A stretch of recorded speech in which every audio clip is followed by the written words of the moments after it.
आप सबका फिर से स्वागत है। मैं Vivek Bindra, motivation speaker, leadership consultant, business coach. आज बात करूंगा इलॉन मस्क की। इलॉन मस्क है कौन?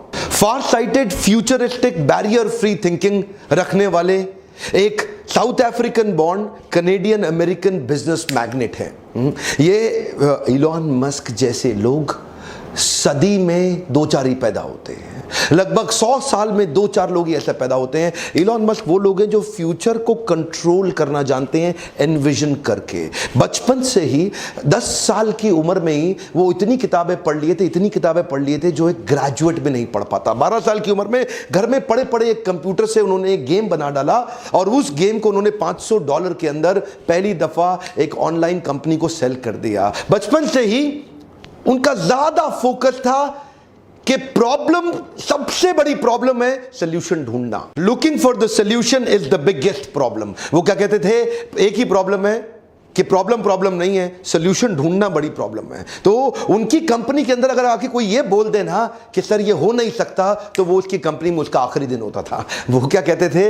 होगा, जरूर होगा, सोचो कैसे होगा। उनका मानना क्या है? Failure is the option. दुनिया बोलती है failure is not the option. ये मैंने पहले व्यक्ति देखे जिसका मैंने बिजनेस, एक्चुअली मैं थॉट प्रोसेस इलॉन मस्क का जानना चाहता था। आप में से कई लोगों ने कमेंट बॉक्स में लिखा ना कि इलॉन मस्क की केस स्टडी दीजिए। ये एक ऐसे व्यक्ति हैं जो मेरे लिए भी इंस्पिरेशन है। ये वो व्यक्ति हैं जो पृथ्वी के लिए जीवित रहना चाहते हैं।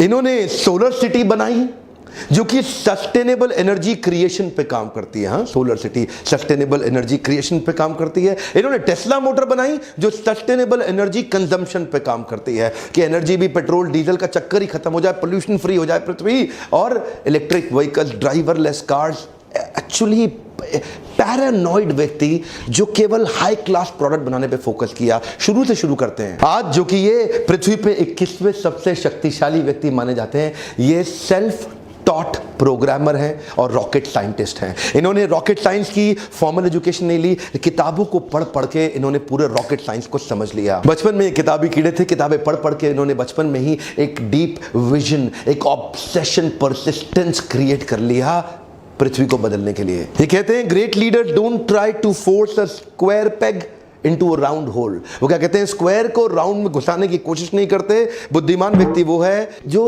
अपनी हाई परफॉर्मेंस टीम को बिल्ड करते हुए उनकी कोर इनर स्ट्रेंथ को पहचानता है। इसका अर्थ क्या हुआ? कभी भी मछली को पेड़ पे नहीं चढ़ाते, पेड़ पे बंदर को चढ़ाते हैं। बंदर अपने आप चढ़ जाएगा, मछली जिंदगी भर मेहनत करने पे भी नहीं चढ़ेगी। इनका मानना है कि अगर असाधारण काम कराना है टीम से तो टीम पावरफुल होनी जरूरी है।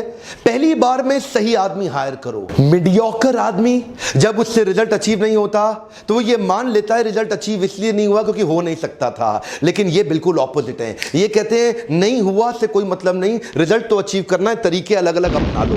गोल को नहीं बदलना, तरीके बदलने हैं। गोल नहीं बदलना, स्ट्रैटेजी बदलनी है। पूरा बचपन 10-10, 12-12, 15-15 घंटे अकेले घर में बैठ के पढ़ पढ़ के इन्होंने निकाल दिए। जिंदगी भर 7 दिन काम किया, एक दिन में 15-15 घंटे काम किया। अपने आप से अनरीजनेबल, अनकॉम्प्रोमाइजेबल एक्सपेक्टेशन रखते थे। अपने आप से वो एक्सपेक्ट करते थे जो कोई नहीं कर सकता। ये क्या कहते थे? मुझे वो नहीं करना जो किया जा सकता है, मुझे वो करना है जो करना चाहिए।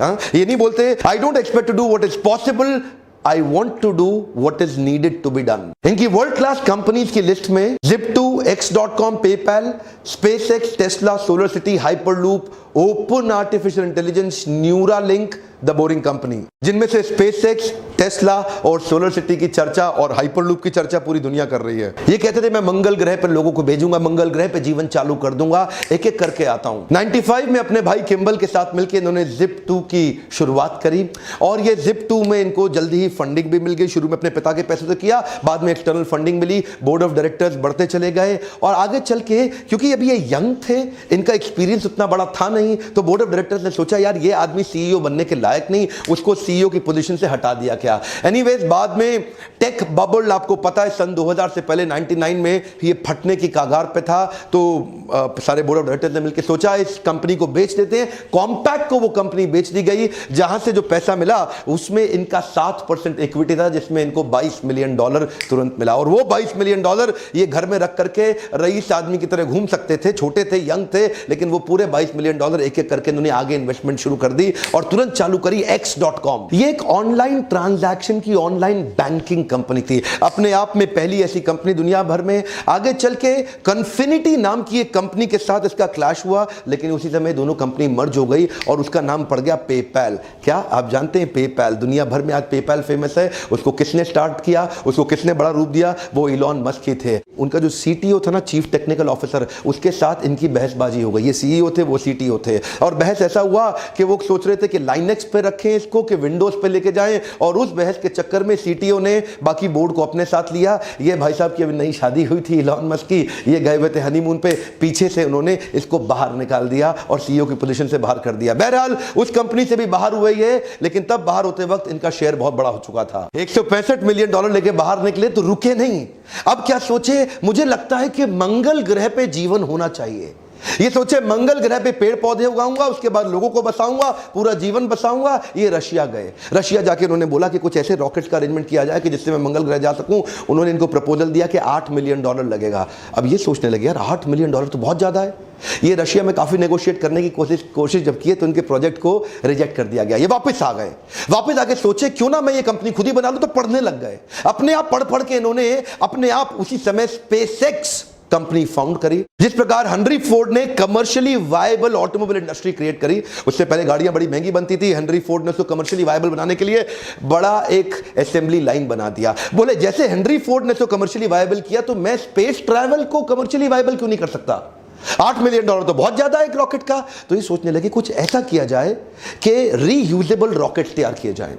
तो रॉकेट साइंस की इनको पढ़ाई इन्होंने फॉर्मली तो नहीं करी थी, लेकिन इससे पता चलता है कि एक आदमी नेट को खोल के या किताबों को खोल के या एनसाइक्लोपीडिया को खोल के किताबों को पढ़ के खुद भी सीख सकता है, और वो इन्होंने किया। प्राइवेट ऑर्गेनाइजेशन स्पेस ट्रैवल को रीडिजाइन कर देगा, इसका किसी को विश्वास नहीं हुआ। कोई नहीं बोला कि मैं इसकी मदद करने, कोई नहीं आया।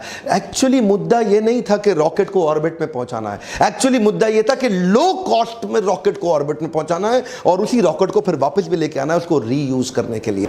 और वहीं जब इन्होंने पहला लॉन्च किया, इनके इंजन में आग लग गई, और वो अर्ली आग लगी, वहां से इनको बहुत बड़ा नुकसान हुआ। अच्छा, दूसरी बार फिर ट्राई किया। दूसरी बार इनका जो रॉकेट था वो स्पेस में गया, लेकिन ऑर्बिट में नहीं पहुंचा, फिर ऑफ रूट हो गया, और तीसरी बार स्पेस में जाते ही ऑफ रूट हो गया। 3 बार में इनका इतना नुकसान हुआ, जितना भी पैसा इनको मिला था पीछे, जो इनको मिला था ना पेपैल से, जब पैसा आया था इनको बाहर निकाला गया था, तो वो सारा पैसा इन्होंने डाल दिया, लेकिन तीनों बार में पैसा खत्म हो गया। फंडिंग एजेंसी से खत्म हो गया, नासा से कॉन्ट्रैक्ट मिला, वो पैसा भी गया। अब इन्वेस्टर बोले अब कुछ नहीं बचा, अब तो कंपनी खत्म। लेकिन ये बोले एक ट्राई और करूंगा, एक ट्राई और करूंगा। क्या क्रेजी आदमी थे। He made a crazy announcement कि चौथा लॉन्च थोड़े ही महीनों में करने वाला हूं। एक्चुअली इस इंडस्ट्री में इतने छोटे छोटे गैप पे कोई लॉन्च नहीं करता, पर ये छोटी उम्र के अंदर ही बहुत बड़े, इनका रिस्क एपेटाइट बहुत बड़ा था, और अपना सब कुछ दांव पे लगाने को तैयार थे। अपना घर मकान बेच के किराए पे शिफ्ट हो गए, सबके कर्जे लेकर के आखिरी बार ट्राई किया, और इस बार न केवल सफल हुए बल्कि $1.5 बिलियन का नासा से एक प्रोजेक्ट भी ले लिया, और नासा ने अब इनको फंड किया, बोला आप हमारे लिए काम करिए। आप जानते हैं हमारा इसरो और नासा ये सरकारी पैसे पे काम करते हैं, लेकिन रीयूजेबल रॉकेट सरकारी पैसे के बिना उन्होंने प्राइवेट दम पे, बिना फॉर्मल पढ़ाई के, अपने आप किताबें खोल के पढ़ के खुद ही कर डाला। ऐसा पैरानॉइड विजन अपने प्रोडक्ट और अपने क्राफ्ट को अचीव करने के पीछे ऑब्सेशन। देखिए, यही मैं आज अपने देश में देना चाहता हूं मैसेज। हमारे देश में भी ऐसे कई लोग खड़े होंगे जो इन वीडियोस को देख रहे हैं। आज ये नासा स्पेस एजेंसी के इक्विपमेंट, कार्गो और सैटेलाइट ऑर्बिट तक पहुंचाते हैं, और रीयूजेबल प्रोजेक्ट बना दिया। अभी इसके साथ साथ इन्होंने, अभी चल ही रहा था, ये टेस्ला मोटर में भी पैसा डाल दिया। ये टेस्ला मोटर में पैसा इन्वेस्ट किए, उनकी कंपनी में घुस गए और पूरी तरह इन्वॉल्व हो गए। जल्दी ही इनको कंपनी का सीईओ भी घोषित कर दिया गया, और इन्होंने टेस्ला को लेकर के इलेक्ट्रिक व्हीकल बनाने के विजन को तैयार किया। जो पहली गाड़ी बनी वो अपनी कॉस्ट से डबल कॉस्ट पे चली गई। $1,09,000 की एक गाड़ी बनी। एक्चुअली ये सोच रहे थे शुरू में कि $50,000 में बन जाएगी, लेकिन जब बनाने लगे तो उसकी कॉस्ट डबल हो गई। गाड़ी बिकी नहीं, बिकने में बहुत दिक्कत आई। दूसरी बार कॉस्ट थोड़ी कम हुई, लेकिन तीसरे अटेम्प्ट में रीजनेबल कॉस्ट आ गई, जिससे इनकी बिक्री बहुत तेज हुई। यानी कि स्पेसएक्स में कई फेलियर आए, उससे पहले x.com में, पेपैल के टाइम पे पहले भी इनको निकाल दिया गया। उसके बाद इधर भी इन्होंने चालू किया तो इधर भी इनके कंटिन्यूअस फेलियर आते रहे। वो जो टेस्ला थी, ये जिधर जिधर गए ये क्या बोलते हैं, failure is an option. Come on, क्या फेलियर इज एन ऑप्शन, लेकिन you got to bounce back. Come on, you got to bounce back. याद रखिए, इलॉन मस्क अपने आप में केस स्टडी है, art of failing successfully. Come on, क्या art of failing successfully. आज $20 बिलियन से ज्यादा की नेटवर्थ, दुनिया के 50 सबसे पैसे वाले अरबपतियों में इनका नाम आता है। दुनिया भर में इनका इन्फ्लुएंस इतना बड़ा हो गया, भारत भी आ रहे हैं, इलेक्ट्रिक गाड़ियों को लेकर के उसकी तैयारी हो रही है। हमारे प्रधानमंत्री से इनकी मुलाकात भी हुई, और आप तो जानते भी हैं आज हमारे देश में पेट्रोल डीजल गाड़ियां हटाने की पूरी तैयारी की जा रही है, इलेक्ट्रिक व्हीकल्स लाने के लिए। ड्राइवरलेस पावरफुल गाड़ियां बना रहे हैं आज इलॉन मस्क, दुनिया भर में छा गए हैं। Futuristic, future oriented, barrier free thinking, ये जो ढक्कन लगा ना बैरियर, वही सबकी समस्या।